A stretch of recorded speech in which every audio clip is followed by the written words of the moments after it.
Hey there, PhD friends, and welcome to another video. Today is an interview, and I'm talking with Dr. DiPeri, who took her doctorate and over 10 years of teaching experience into a role as an instructional designer with UNICEF.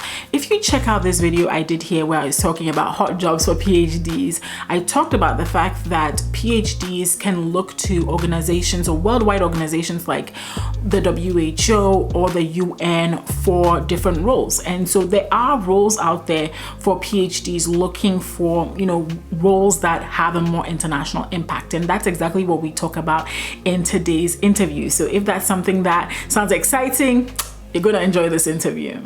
Before we get into the interview, I want to talk about the Branded Scholar Bootcamp. This is the brand new course on personal branding that I created especially for you as an academic. I created this personal branding course for academics, and specifically you can use these skills I teach you on LinkedIn to build a personal brand on LinkedIn. You could definitely take a lot of the principles and apply it to other platforms as well, but this is focused on LinkedIn. The course is going to be open until April 17th at midnight. So if you're interested in building a personal brand that not only lands you in a career that you enjoy, okay, but also allows you to have impact, okay, you want to check out the Branded Scholar Bootcamp, because in there I share things like how to optimize your LinkedIn profile so that you can get found in LinkedIn search.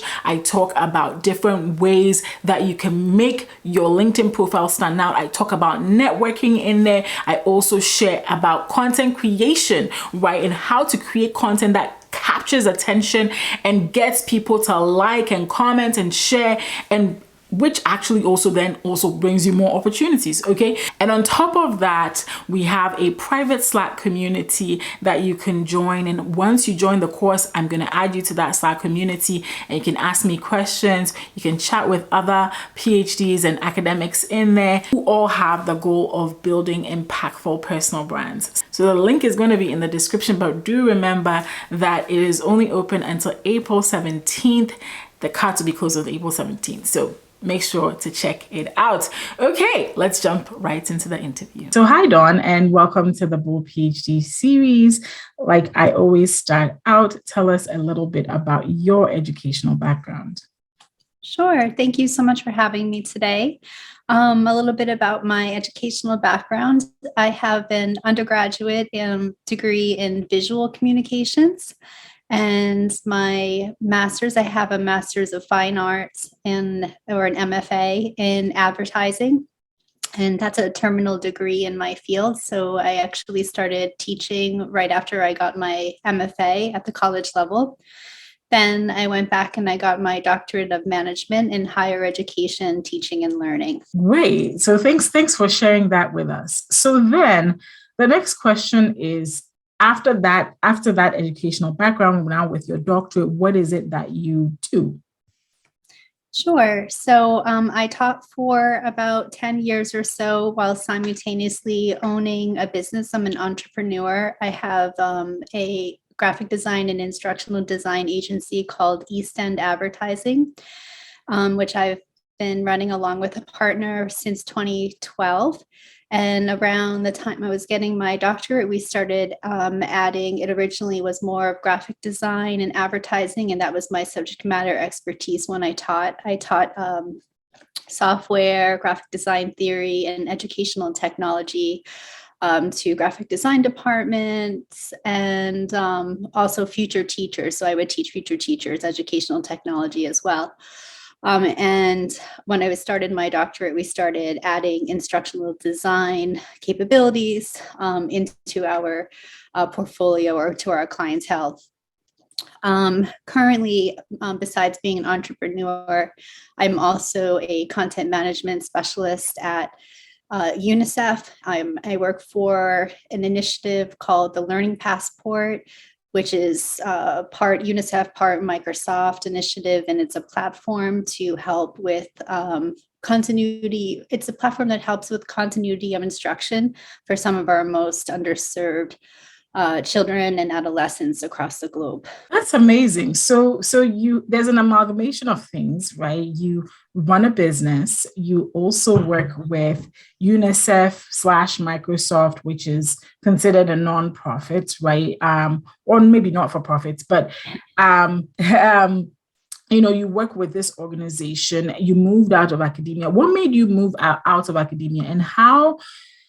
Because one of the questions that I always get is, how do I move from my doctorate to all these other things, to entrepreneurship, to working for UNICEF, to work, a worldwide organization, stuff like that. So, first of all, what made you move out of academia? And then the second question is, tell us a little bit about how you started your business, and also how you ended up at UNICEF, maybe. Yeah, no, great questions. And one of the things that attracted me to your podcast or webcast was because that you're doing the service for other PhDs who have been in academia and kind of thinking like, how do I get out? Not that we want to escape or anything, but just to know that there are so many other opportunities and jobs that respects your amazing skills and education and what you bring to the table. One of the things that I love, I work with a lot of people who have doctorates, and they value my expertise as a subject matter expert in what I do. And I bring that to my work every day. And so it's just really wonderful to have that psychological pay, to have that validation, and to be able to feel like you're contributing with all of the skills that you have in one thing. In academia, I think you also do that, but sometimes the actual pay can be low. So that was one of the things that I found with academia. Having taught, I was an adjunct for many years, and it was not a sustainable way to live financially. I was teaching at multiple universities and running my business just to make like a livable salary. So I wanted to kind of get out of that. And I did migrate into Harvard Graduate School of Education before I got into UNICEF, and I very much enjoyed my time there. But instead of teaching, I was involved in in learning design. So I like to kind of be on the other side where I was helping assist faculty. And it was very much enjoyable. It was intellectually stimulating. Honestly, the only reason that I left is because I wasn't, we were in a situation where we couldn't relocate, where we would have had to if we continued to work there. So I started looking for jobs last summer. It took about 4 months or so. When I landed UNICEF, and honestly didn't even know that they were going to call me back. I remember putting in my application, felt like you were putting it into an abyss. And then it ended up just being like one of the best things that's ever happened to me. So I don't know if I thought super deeply about it, but I knew that if I left academia, I needed to be somewhere that was intellectually stimulating and also serve the greater good, because I was attracted to academia for the altruism aspect of it, like wanting to help and wanting to give back. And education, as we say, is like the most powerful weapon to change the world. So I didn't really want to move away from education. But the UNICEF is a humanitarian organization, and I work in the education section. So it's an easy fit from somebody coming from academia, I feel. Yeah, absolutely. And now I like that you brought up the fact that, education is very altruistic, which I think unfortunately has allowed organizations to sort of exploit educators a little bit, and underpay educators, unfortunately. The altruism bit of it's definitely, being able to help others. I loved teaching my students. I loved being able to see the community college I taught at when I was still adjunct teaching was there were a lot of immigrants. There were a lot of people where English was a first language. And I'm an immigrant to the United States. And so having had that experience and being able to help others who were in that experience was really rewarding. But like you said, ultimately, the compensation is not enough to be sustainable. And we have to sometimes in spite of the fact that you want to be there, you have to sort of move your gifts somewhere else, so where you can actually begin to live. So I completely identify with that. So in your work at UNICEF, what does a day look like? Maybe it's different every day, but like share a little bit of that. Yeah. I know you've interviewed instructional designers before, and they'll probably say the same thing with this question is like, every in learning design or in instructional design, there's so much variability in the industry. So to answer the question as like, what does a day in the life look like in the industry is really challenging because there's so many different avenues and ways you can go. But I can explain a little bit about what my day in the life is in my current role. So one of the things that I do is part librarian, and I chose this little book background here I love to put here because I help to source and curate and create learning materials for a variety of contexts. So I work with like 7 different global leads of the UN in different areas of the world. And they're in charge of several different, not in charge of them, but they have different countries that they help to service. And I'll work sometimes one-on-one with personnel and help them to fill content gaps in their curriculums. So we're talking about online and hybrid education, and sometimes children are displaced due to war, violence, climate disaster, COVID-19. And so we help to provide a platform so that they can still get online and they can still do their work despite maybe being in refugee camps or in host countries or through trauma, et cetera. So I'll work with clients to help them fill content gaps within their national curricula, and I'll source the world for open educational resources. So things that have Creative Commons license that can be shared, adapted, and translated. And of course, that is always the best case when we can localize it and adapt it. And then I'll also work with content providers. So like some big companies will have conversations about in-kind donations of curriculum. And I'll have to evaluate it and make sure it's something that we think our children want and need. If it needs to be revised, how to make it contextual for the situation at hand. And then I'll also create learning design, or I guess guidance. So instead of faculty development, I would say it's more like internal learning design, where I'm helping guide internal folks at UNICEF in the education area on things like universal design for learning, backwards design, curriculum mapping, stuff like that. So online pedagogy, ed tech, I'll advise on like what kinds of educational and technology tools would integrate well with our platform, and like just various things around. So I'm also in like a tech role too, and an advising role as well. So I think that describes a lot of what I do. I sit in a lot of meetings. Yeah, I think you covered so much. And as you're describing it, I'm just like, you're just describing what a teacher does, right? Like you took all your teaching skills and applied it in, a humanitarian organization setting. And that's what's really powerful about the skills so many of us have, is that they are translatable, they are transferable from the classroom to a place like UNICEF, like you're sharing, you're sourcing material, you are filling the gaps in curriculum, you are collaborating with teachers in these countries. That's what teachers do. And so you're doing that, which is amazing. For those listening and watching, thinking, how do my skills translate beyond the lab, for scientists, or how they translate outside of the classroom for those that are heavy on teaching?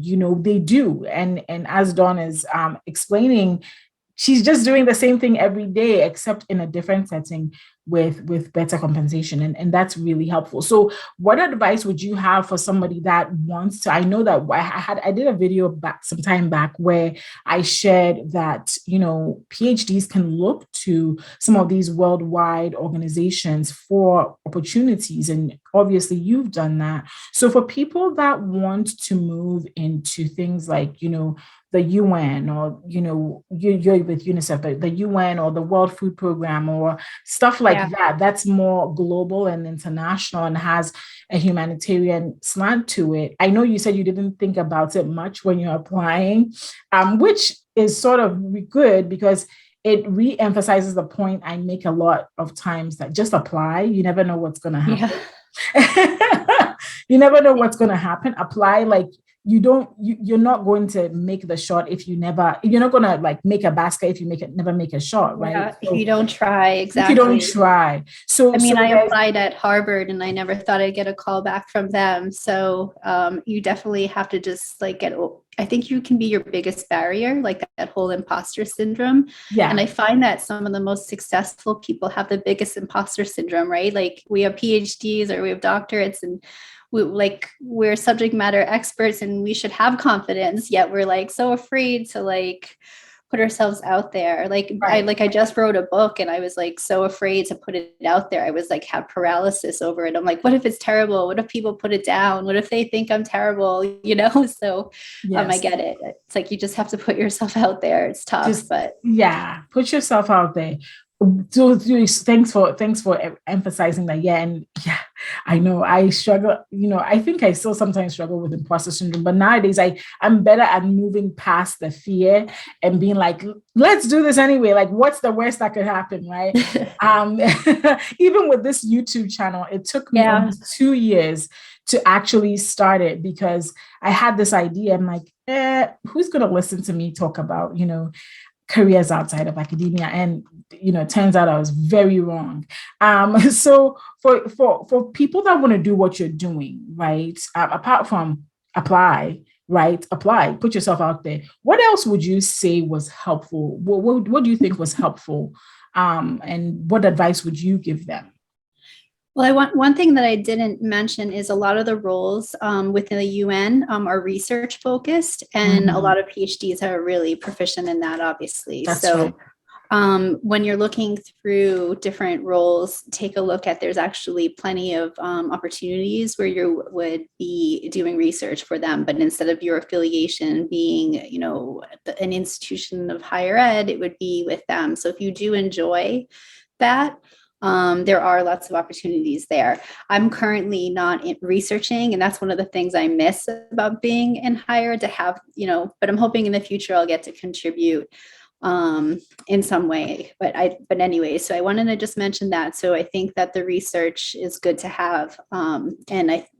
So having that, and then some of the other skills that I think will set you apart is cultural sensitivity, diplomacy, the ability to speak and write well, being a good listener, a collaborator. Like, these are just skills that I find that have like made me successful in the role. Networking too. I didn't get this job from networking, but all of the other jobs I applied for when I was looking for work were all from networking. Like, there were times where people were just like, hey, we have a role, I want you to apply, or send me your resume, I'll hand it in myself, like, because I have such a strong network. But in this case, that wasn't, I literally just applied and I got lucky. But so it's hard to say like networking, but I think it can help. And with any role, I'll always talk to people who have that role. If it's an organization you like, try to talk to the people who work there and see if it's a good fit. Like, I fell in love my first interview with the people that were interviewing me. I felt like really passionate about what they stood for and their mission. And I could tell that they worked well together, and that the leadership was amazing. I'm really lucky to have fantastic leadership. So looking for things like that, you're interviewing them as much as they're interviewing you. And I think if you are like solid with what your internal values are and your mission is as a person and what you want to achieve, I think you'll find that fit. And that's been like my mantra over the last few years. And so far, it's really worked out for me. Yeah, absolutely. Thanks so much for sharing all of that, right? Thank you very, very much. And I really appreciate you coming on to the series to share with us. So if people wanted to find you, reach out to you and maybe interact about your own career path, where would they find you? The best way to find me is probably, if it's social media, is LinkedIn, because that's the only channel that I have time for. I'm sadly one of the only people that are not only person that's like an academic that's not on Twitter. But anyways. I don't use Twitter as much either. So I use it, but I don't use it as much. Yeah. Anyway. Yeah. And then I have my own company, which is East End Advertising. So we have a website there. So any of those two places are good to reach out to me. And you can check out my new book, Graphic Design for Course Creators. It is open source, CC BY. It can be adapted, shared, translated, however you like. So I wanted to just put that plug in too. And if you prefer a printed version, that actually does cost money because it costs to print. But you can Google Graphic Design for Course Creators for that resource. Absolutely. And I'll make sure to leave the links to that in the description of this video. Thank you so much, Dawn, for coming on. Thank you so much for having me.